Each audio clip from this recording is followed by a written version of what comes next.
Welcome to today's session at One Tech World. I am David Savage. I'm your host for this particular chat, in which I'm joined by Sheng Liang. Thank you for taking some time to chat to us today. How are you? Very good. Thank you, David. And look, you are the President of Engineering and Innovation at SUSE. For anyone who's not familiar, do you want to just very quickly, 30 seconds or so, tell us a little bit about the organisation? Yeah, absolutely. SUSE is the largest independent open source software company in the world. We make the market leading, Linux product and Kubernetes product. And I, as the President of Engineering and Innovations, I manage the worldwide development team, the R&D team. We build the products. And it's a relatively new role that you're in, right? That's right. I've only been in this role for a few months since December last year, and when SUSE acquired my company, Rancher. Out of interest, how has that experience been in the pandemic? I suppose suddenly meeting new staff members and trying to build relationships with people when you can't necessarily meet them. Great question. I mean, I think you're spot on. I would say at very least, it's an interesting experience. Just like now we're doing these virtual conferences. The technology does help us. And also it helps that both SUSE and Rancher have been essentially in an adjacent space for a long time. So I've met a lot of my colleagues at SUSE just previously as part of the ecosystem. And open source, as you know, is just one big happy community, like collaborative community. So there's just been a lot of relationships that built over the years and developed. So it's been easier than it would otherwise have been if I've come into an organization that I knew nobody or have no history of interacting with. So you mentioned there that you're part of one big happy community. You're very well versed and kind of rooted in that community. However, if you look at your background, you studied your undergraduate degree at the University of Science and Technology in China. Your PhD is from Yale. So as a business leader, you have two distinct cultural identities there, I suppose, in terms of your education and your heritage and also your career. What barriers or cultural challenges perhaps have you had to overcome as you've played out that career? A great question, David. I think I've had to cross two particular barriers. One is just the language and cultural barrier.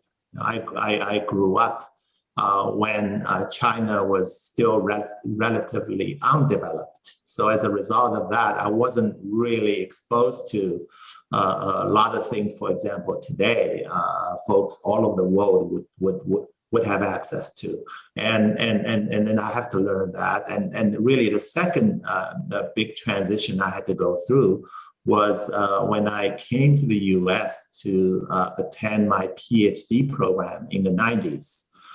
Really, I thought I was going to be a scholar. My goal in life is after I get my PhD, I would get a job as a professor and then start teaching or doing some research. And that was, I thought that way because that was the only word I knew. And then very soon as I came to the US, started to really get exposed to the industry, to the pace of innovation, and especially in the late 90s, as many of you know, that was a very exciting time in the technology industry with the internet boom. So then my perspective completely changed, and that got me into the industry, and eventually actually started as an engineer, as a coder, and eventually became an entrepreneur. I suppose the slight irony about that is, as you've become more experienced, you have probably become more of a teacher and mentor. And okay, you might not be an academic scholar in that sense, but you're probably invited to talk on those kind of platforms nonetheless now anyway. I hope so. So I'm very, very appreciative about the education that the U.S. system has given me, and then really helped me over the years. I was one of those folks who came to the U.S. literally with a couple $100 in my pocket that was actually borrowed, and there was my living expense, full tuition was given to me by by Yale University as a scholarship. And I really would not have been able to do what I was able to do later without benefiting from this very open and accommodating immigration and education system that the United States had. Now, you mentioned before that you're now an entrepreneur, but you started your career as an engineer. And there are obviously different skill sets involved in those two disciplines. So what advice would you give to would-be entrepreneurs about some of those skills? Because quite often you do find that they are developers trying to solve a real-world problem. But what skills as an entrepreneur have you really had to learn that are different from that original skill set? Yeah, actually, there are certainly differences that I'm going to explain, but there's also a lot of similarities. So I would say one distinct similarity, which is very, very easy, very, very important to grasp, I think very early on, is even my experience as a PhD student or my desire to become an academic early on in my career instilled in me a discipline of wanting to be the best at what I do. Imagine if you're a medical researcher or you're a computer scientist, you're any sort of doing any research, right? You got to be the best in your field. You got to push the industry forward, push the knowledge, human knowledge forward.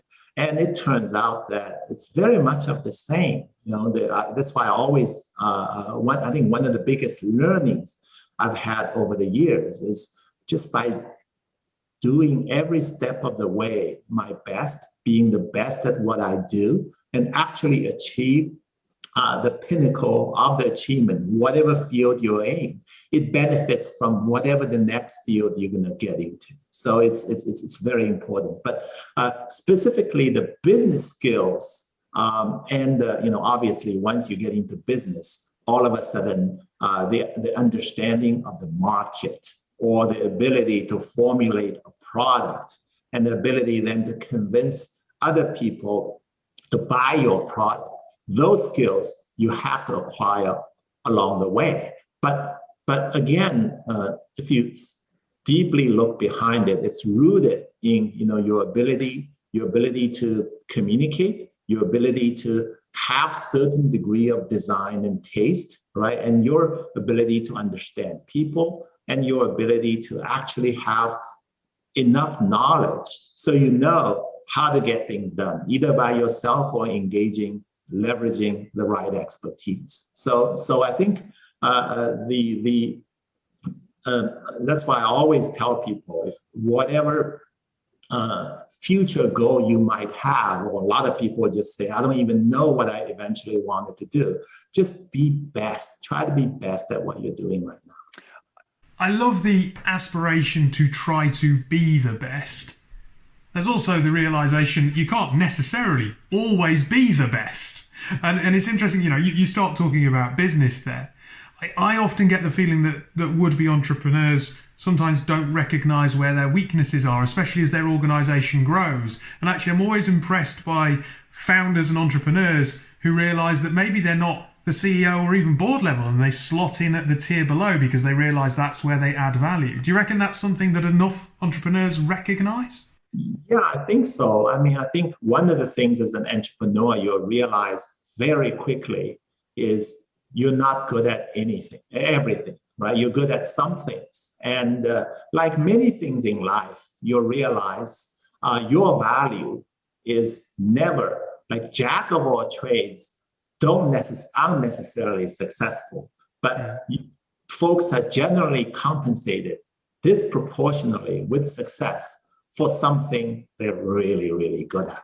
And then everything else, these days is an ecosystem. There's a support system. We have mentors, we have investors. There are all kinds of ways that would help you bridge some of the differences. So I remember, and I grew up as an engineer. When I started working, I was an engineer. Before that, I was trying to be an academic, and I I really had absolutely no idea that I'm going to be a CEO. And when I raised my first round of funding, I remember one of the investors was saying, a lot of my colleagues were telling me not to invest in this person because he doesn't look like, he looks like a good engineer, but it doesn't look like he could be the CEO, because what's in him that make you believe he can sell stuff, that he can actually convince other people to even work for him, right? And this is exactly but luckily, the person who decided to invest in me had somehow saw something in me that says, no, I believe Sheng has the quality to eventually grow up to be the CEO. Which clearly today, I mean, this person has never done anything to prove that he can even run a 5-person company, let alone grow a business even bigger than that. So and then I always look back, what gave him that particular kind of confidence? It turned out what happened was this particular VC was in a different team, also working as an engineer when I was doing my first job at Sun Microsystems.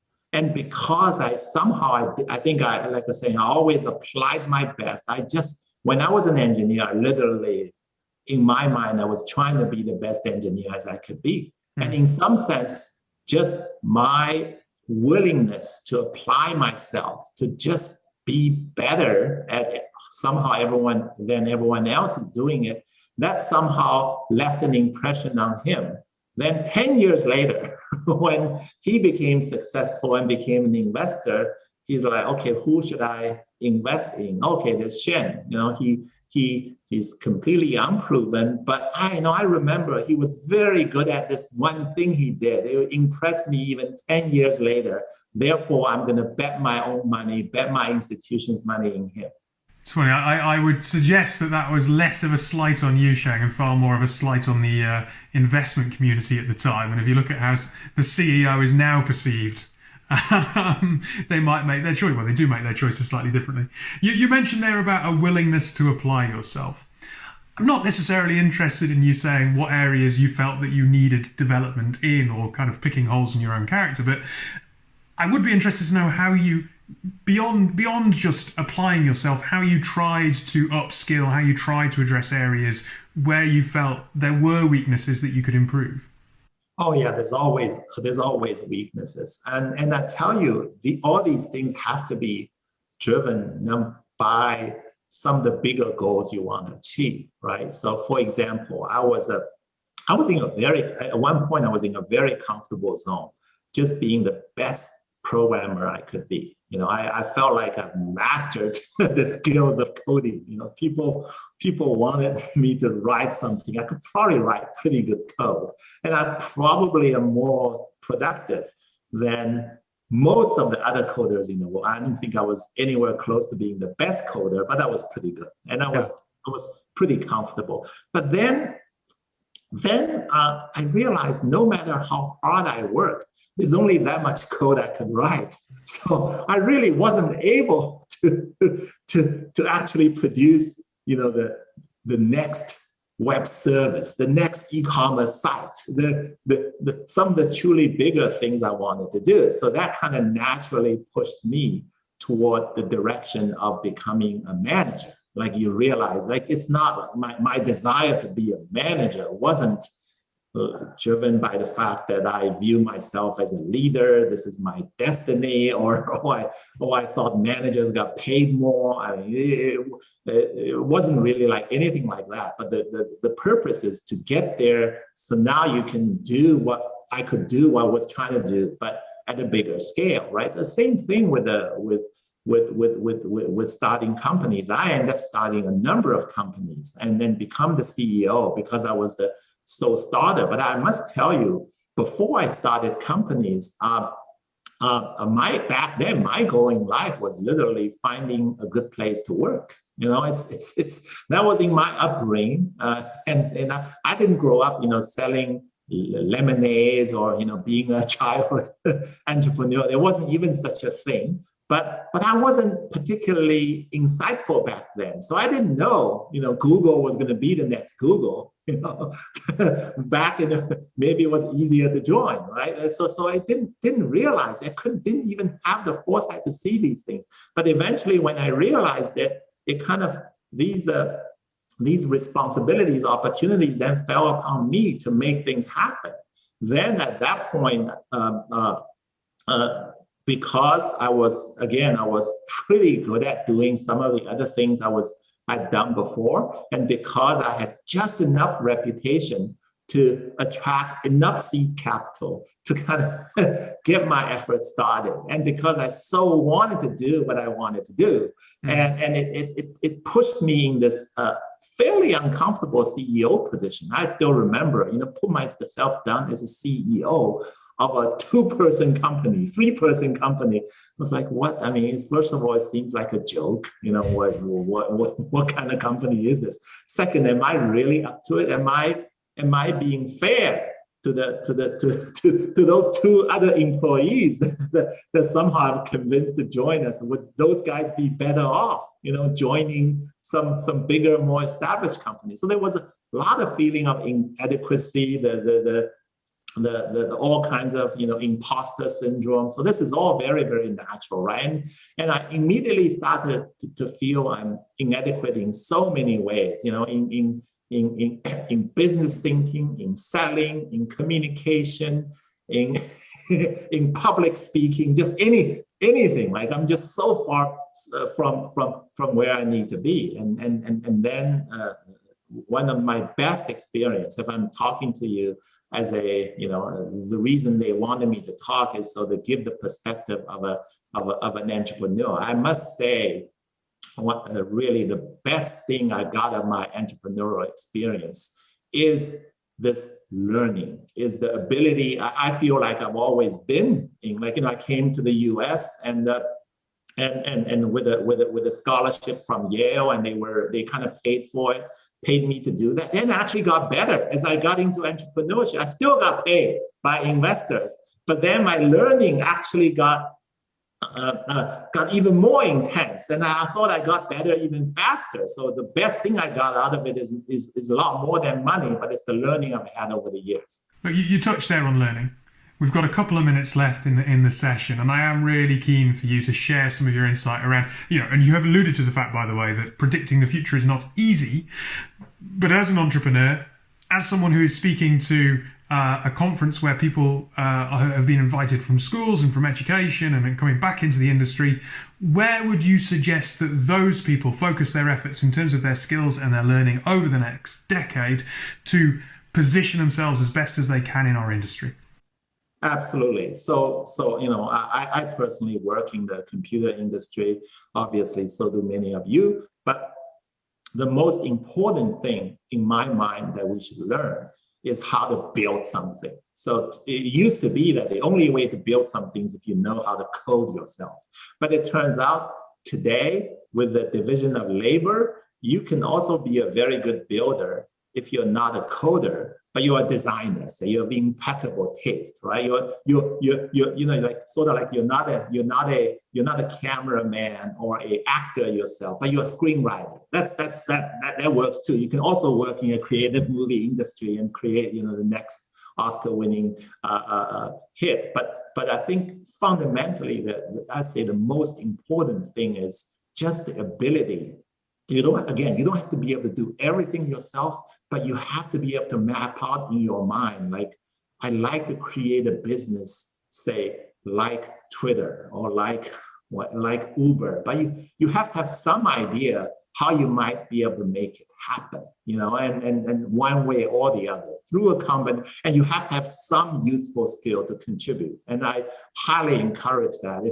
I think if more people think more from a builder mindset, it benefits you. Even if you eventually become a marketer or a CEO or a salesperson, it doesn't really matter. If you know how to build this, because even if you're selling other people's work, but you're selling to people who are going to use your product to build their own stuff. So just having the ability to build, like coming from an engineer, it's really, really a wonderful skill to have, because people really don't like hearing other people just talk. They like to see that it leads to some products, leads to some results. So have a builder mentality, acquire the skills necessary, find an area of passion that you'd be willing to apply your builder mentality to create something new. Sheng, look, it's been an absolute pleasure to speak to you. I think your passion is infectious, so it's been a real joy. And look, as we've said, your role is a relatively new one in the organization, so good luck at SUSE. Thank you very much, David. It was great talking to you.